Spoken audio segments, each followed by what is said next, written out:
Hello YouTube. Today we're going to be making a sheath for this old hickory butcher knife that I picked up at a garage sale. I managed to pick this thing up for just $1 because it did have quite a bit of surface rust on it and the handle was less than stellar. I went ahead and cleaned all the rust off of it, sharpened it, and then refinished the handle. It's actually shaving sharp now and it's worked out quite well for me. But the biggest problem is though it doesn't have a sheath, so if I wanted to carry this on my hip, it presents a bit of a problem. A while back, I made a sheath for my file knife that I made in an earlier video. I made quite a few mistakes on this one and learned a lot about what I did or how to do it right. The thing about it is I didn't use a press for this, and that's kind of the design I'm going to go with for this one because I don't have a Kydex press. This is a relatively simple way to do it, and I figure someone who doesn't want to spend the money on a Kydex press could do it as well. As far as tools to get this done, you're going to need an eyelet setter. I picked this one up at a fabric store for like $4 or $5. It wasn't too bad. And then you're going to need some Kydex. Obviously, if we're making a Kydex sheath, you're going to need Kydex. I got this off Amazon for like $8 or $10 for 2 sheets. I'll put a link down in the description for it. To make the holes in your Kydex, you're going to need a drill press or a drill. I recommend a drill press if you have one. It's just easier to line things up, but a hand drill will suffice. If you're in a real pinch, you could use a hollow punch to make your holes. That's what I did on this one, and while it worked, I do not recommend it because it really deformed the Kydex while I was making the holes and took a long time to pound the punch all the way through. Thankfully, when I heated up the Kydex, all the blemishes basically reform themselves so you don't see them anymore, but it's definitely not a recommended way. I have also seen people use a leather punch before, but as much trouble as I had with the hollow punch, I can't see anybody using a leather punch to do this. If they did, it would be extremely difficult. The ones I have seen, I think they were using a thinner Kydex than I'm using, so maybe that's why it worked for them, but it's an option. You will need a hammer for your eyelet tool, and then you'll need a heat gun in order to heat all this up. I have seen some people do it in their oven, but the way I did this, I would recommend the oven just because I made these belt loops separately, and when I put these on here, I actually formed everything with these belt loops on here. I probably won't do that for this knife sheath because I think I found a better way to do it. But the heat gun, you can direct your heat where you want it, and I feel like I got a better result for using the heat gun. I think mine was like $8 at Harbor Freight, so you don't need to spend a whole lot to get a heat gun that works.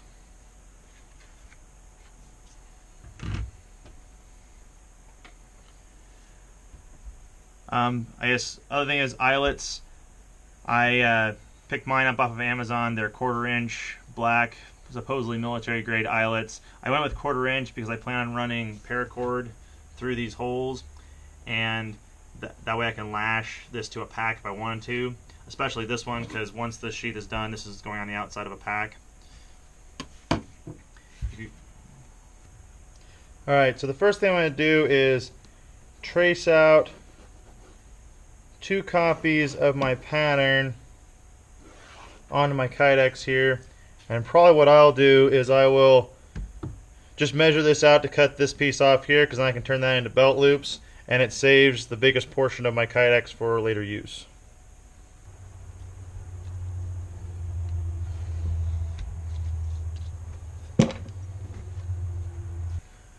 Alright, after that I cut my Kydex.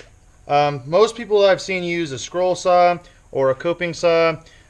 Because it's what I had, I set my table saw to a really shallow depth so that the blade was just barely above the edge of the Kydex here, and cut it with that, and as you can see, it worked out pretty darn good.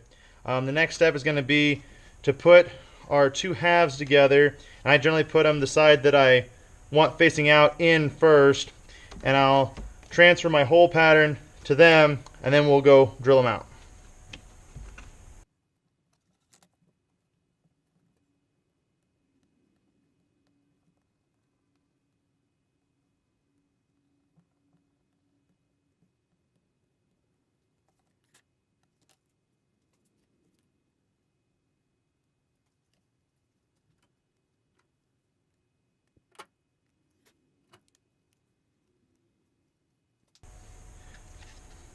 Alright, so what I ended up doing was, because I couldn't see my pencil mark very well, I just clamped these together with some clamps, and then I will drill through my pattern to make this work. And I got both pieces together, so I should be able to make all my holes match up.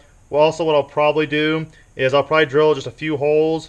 I'll put a couple of my eyelets in, and then that way once I know it's held together with the eyelets, I'll go through and drill the rest of my holes.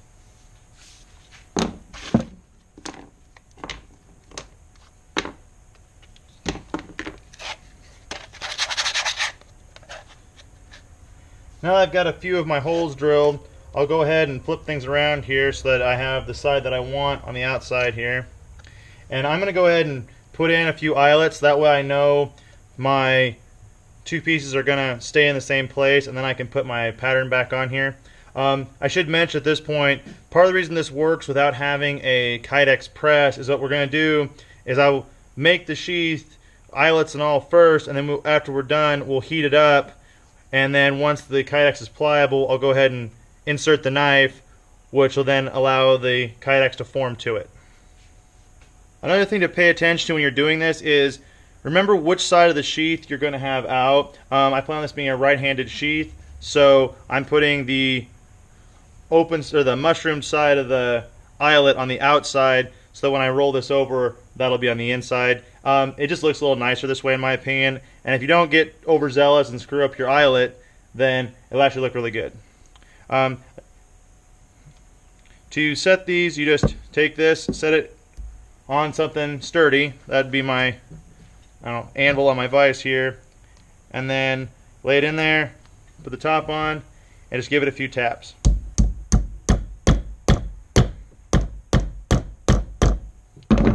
And like I said in the opening of the video, slower is better, because if you do this in just one huge hit, you're going to end up cracking your eyelet. The other thing you might have to do is you might have to like wiggle it around a little. It's not as big a deal when the Kydex is flat like this, but on my last sheath, I made the mistake of having to set eyelets after I had formed it, and because I couldn't quite get them flat, I had to kind of roll the punch around in order to get things set up right. But you can see our first eyelet is set, and I'll go through here and do these two, and then I'll go drill some more.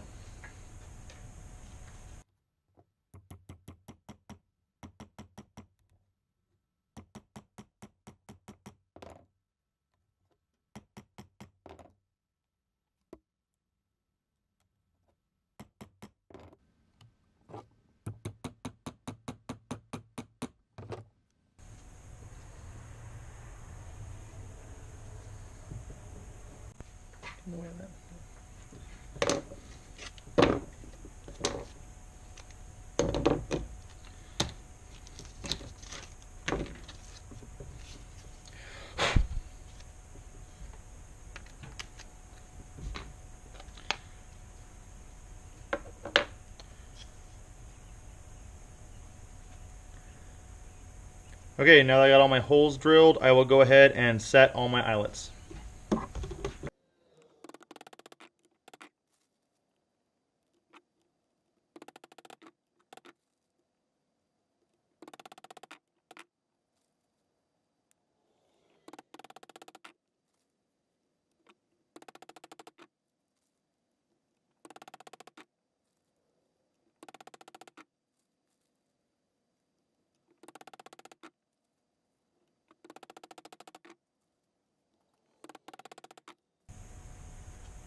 Alright, now that we have all of our eyelets set, I'm going to go ahead and move on to making the belt loops.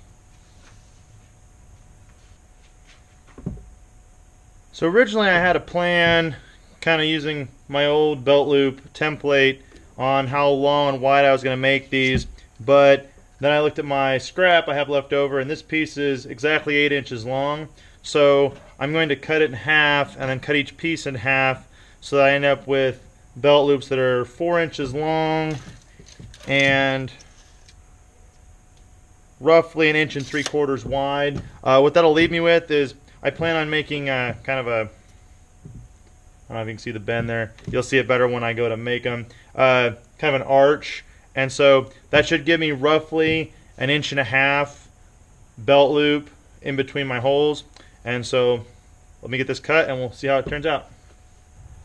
Alright, after I got those cut, I went ahead and took them over to my sander and just kind of rounded over the edges to make them a little more comfortable. This is, I guess, the tool I forgot to mention, but sandpaper will do you just as good, or a hand sander, just to kind of take the edges off of this, just so there's nothing that's going to catch you later. Alright, our next step is going to be take our heat gun, and I'm going to heat these up, and I've got this board here, which is roughly the width of my belt, because my belt's 1.5 inches, and this is, well, 1.5 inches. So what I'm going to do is once I get these hot, I'll take another board and I'll probably do one side at a time at first just to get things kind of squared up. But what I'm going to do then is I'm going to flatten them down over it and then flatten them back up so I end up with kind of an S bend there, which should then allow me to hook them up to my belt and wear it. Another thing I do recommend for this is gloves. I shouldn't have to touch any of this directly, so I shouldn't be alright, but do as I say and not as I do, and wear a set of gloves.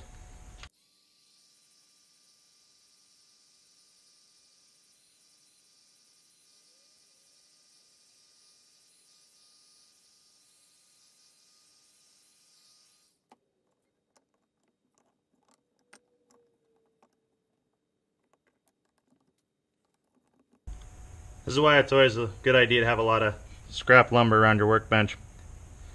Now that I've got this formed more or less here, I'm just going to wait for it to cool, and then we should have our belt loop.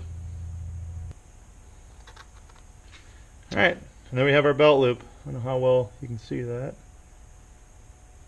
But what we'll do is, our next step will be, after we get the second belt loop made, is I'll line this up on here, mark some holes and drill them, and then we'll have our belt loops. I might have to stretch this out just a little bit to get it to match up to the holes, but it shouldn't be any big deal. Alright, our next step is going to be to heat up our sheath so that we can then insert our knife and form the sheath to the knife.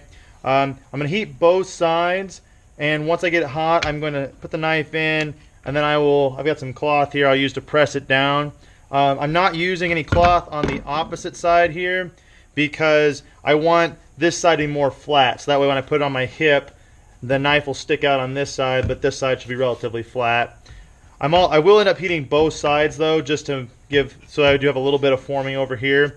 When you're doing this, watch out for these eyelets. They do get rather hot, and they get rather hot rather quickly, so just be aware of that.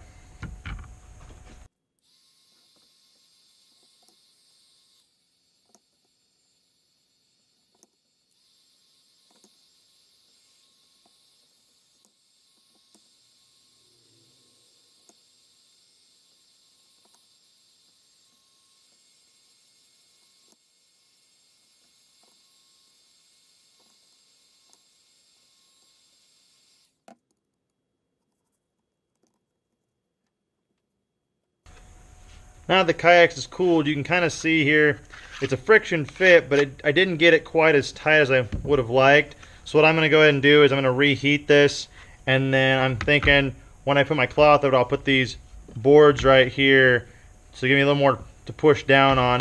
Also, I think I might just leave the edge of the knife or something in here so it's a little easier to push in when the time comes. I'll get that done and I'll get back to you here. Alright, now I have it more or less where I want as far as tension goes. It still feels kind of loose, but doesn't come out, so we're going to call that good. There is a fair bit of friction on the blade around the sheath. I also may end up cutting off this corner just because where the blade is wider than the handle on this one, it doesn't always want to go in and out quite right. On my last knife, the blade is the same width as the handle, so I didn't have that problem. It also had a bit of a knurling here that I was able to squeeze around the Kydex to kind of give it a locking in feature, but the friction fit on this is pretty dang good. So I'll get the belt loops installed and then we'll go from there. Oh, another quick note, you could call it done at this point, but as you can see, the way I put my rivets in or my eyelets in, I'm going to go ahead and take off this corner and this corner, probably on my belt sander, and then I'll clean up these corners as well. The next time you see this, it'll be fully assembled, and we'll do a function test. Alright, here's a quick function check on the sheath. As you can see, the belt loops work really good on my belt, and if I wanted to, I could move these to pretty much anywhere along this whole route here. So I wanted to lower this. If I wanted to lower this down, I could, or raise it up. Right now, I'm kind of liking it right about there. As you can see, I got good retention, and it's not going anywhere. So we'll take you back down to the tabletop, and we'll finish this video up. And there you have it, how to make a Kydex knife sheath without a Kydex press and with some fairly basic tools. I'm really happy how this turned out. I kind of feel like it should have a little bit tighter retention, but like I've shook the crap out of this and I have not been able to get it out of here except when I took it out on purpose. So time will tell if it needs to be tightened or more retention, but like I said, I'm really happy how that turned out. I'm really happy how these belt loops turned out, because when I started them I wasn't sure if this was going to work, especially because I thought I might have made these a little too short, but turns out they were just about perfect. And so I'll strap this to my hunting pack, because this is the knife that I use for gutting and skinning deer. Said if you ever get a chance to pick up one of these old hickory knives for cheap, they are really worth it. This one, like I said, I got for like $1 at a garage sale. They are like between $11 and $20 new, depending on where you get them, but I just keep my eye out at thrift markets and other places and usually pick them up cheap. I've got one or two others floating around that I use for different things. So if you found this video helpful or informative, or if you have an idea of how I could have done things better, leave a comment down below. Otherwise, like, share, and subscribe, and I will see you in the next one. Thanks.